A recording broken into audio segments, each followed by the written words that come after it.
Won't you just come my way? Come in.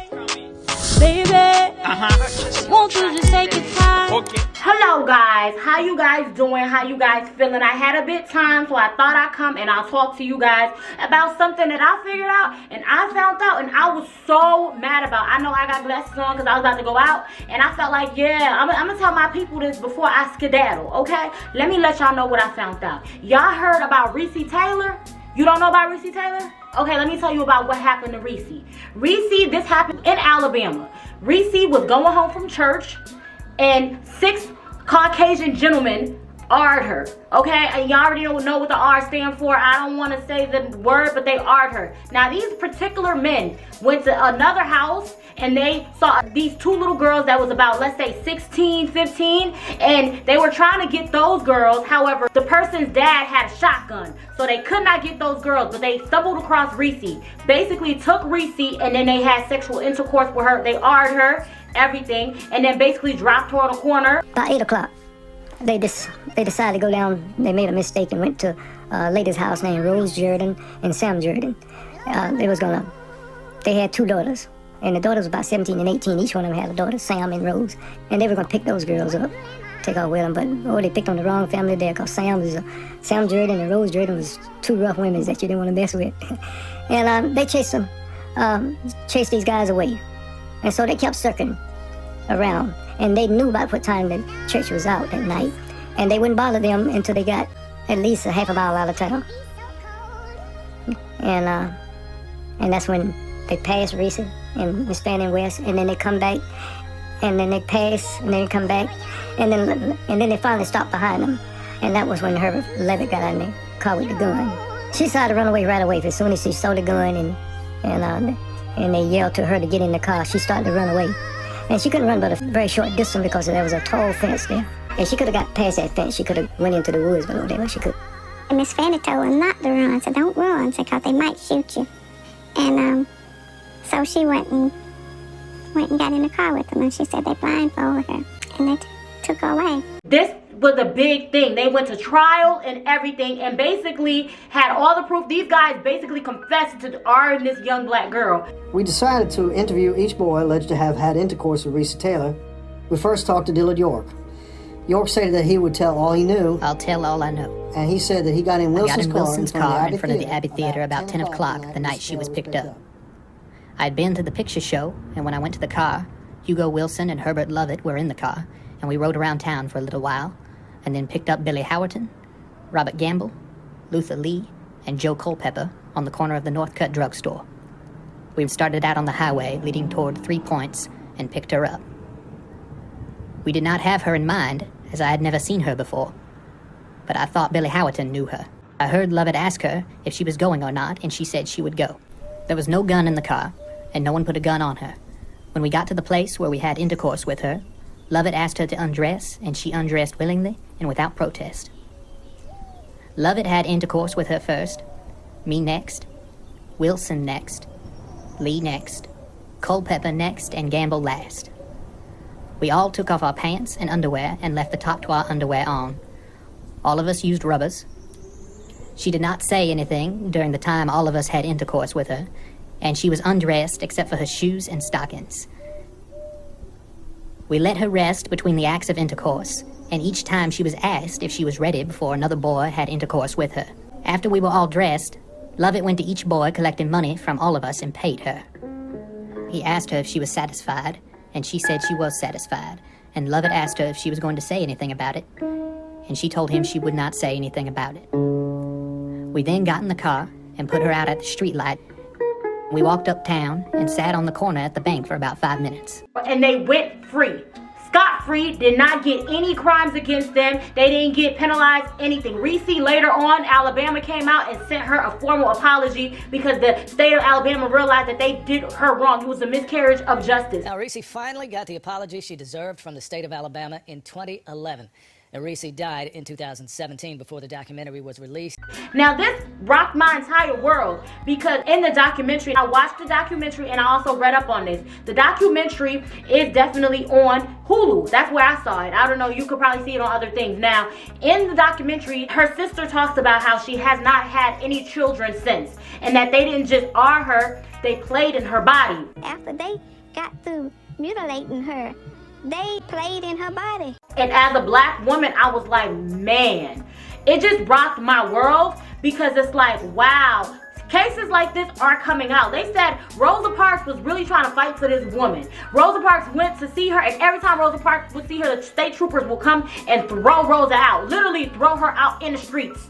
Throw Rosa out, and everybody was really fighting for Recy Taylor, and her case never got figured out. There was never any justice for her case. He bust in the house, grabbed Rosa Parks by the arm, and pulled her out on the porch and wouldn't allow her to come down the steps. The NAACP was really trying their hardest to get the case right. They really tried so hard to fight for her, but there wasn't much they could do because cases like this was happening at that time all the dang time. And this is just crazy to me because things of this nature are still happening, you know? And this is what stuck out to me when I watched the documentary. They said that these guys that are sentenced, you know, making the big laws, going to trial, all of that, the kids that did this, the little 6 boys that did this, were all related to people who were either judges, sentenced, so that's how they got scot-free. People who know these young men, Caucasian people who've known these young men, was placed on the Senate to make these rules, and they weren't gonna put their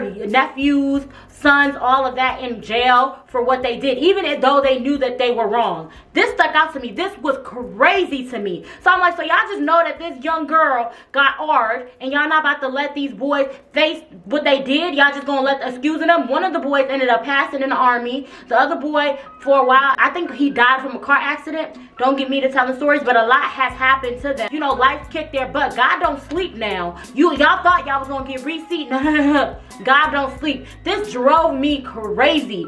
I was sitting over here looking like, wait, what? And then after that, her husband and her divorced.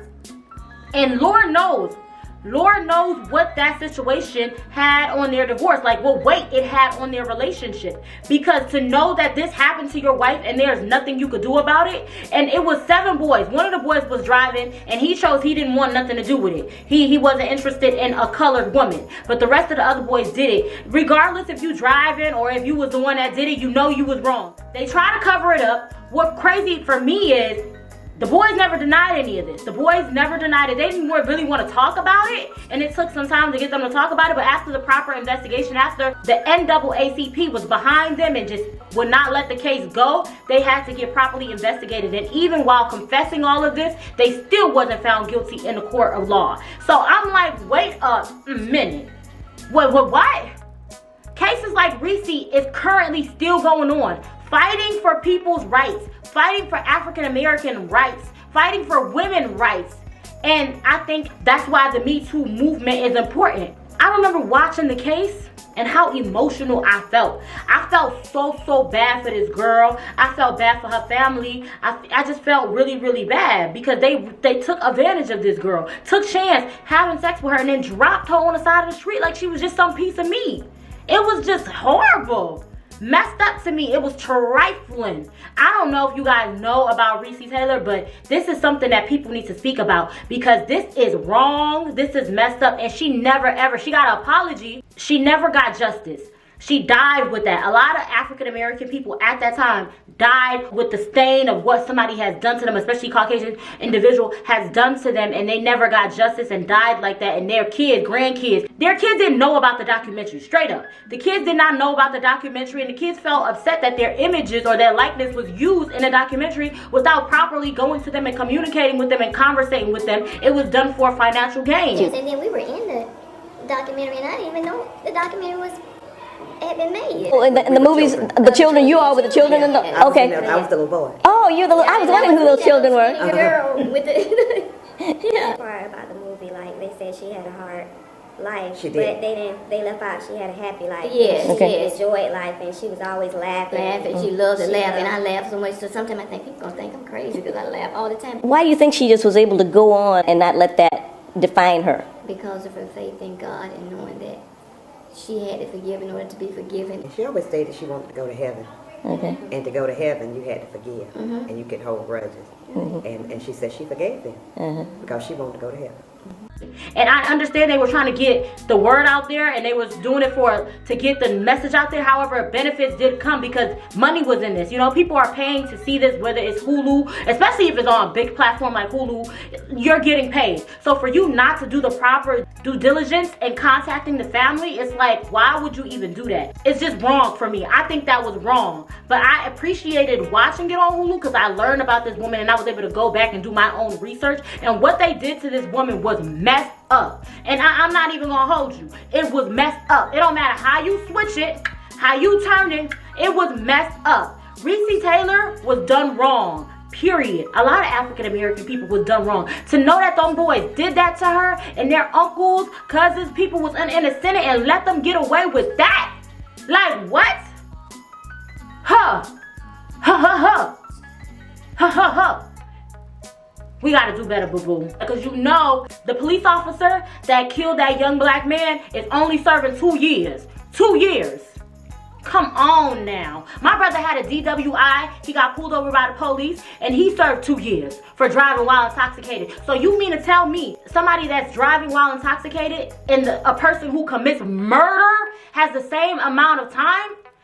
It's a whole nother topic. This ain't even the video for that. But I'm telling you guys, Recy Taylor's story was just shocking as a woman, as an African American woman, and as a person. It really killed me. Like, it broke my heart that this woman experienced this. And she had a daughter. Her daughter ended up passing after that. It's like a lot of horrible things happened after that to her. And she still found a way to find joy. She still found a way to be happy. Still found a way to not let that be her legacy. You know, live above it, rise above it, and trust that God was going to take care of it. And I think in my eyes, she's a hero. She made it all the way up until old age. She was kicking and moving and, you know, doing the things that she was doing and living out here. Even though that situation happened, you got people, 6 individuals doing that to you. And I'm surprised you didn't go get no weapon and take care of them yourself. No, you held it and understood what it was and you just lived your life. And I think that took a lot of bravery. A lot of bravery. And I'm just stuck on the fact that that even happened to her and she was able to be brave and not, you know, take vengeance in her own hands like I would have done and most other people. I think Recy Taylor is a hero. And I thought it was important in my little way, to come and explain it to you guys the best way I do know how. Please y'all watch my video. Please y'all subscribe. Please y'all like my vibe. And, you know, let me know what you think, okay? Love you guys so much for watching. Bye-bye, guys.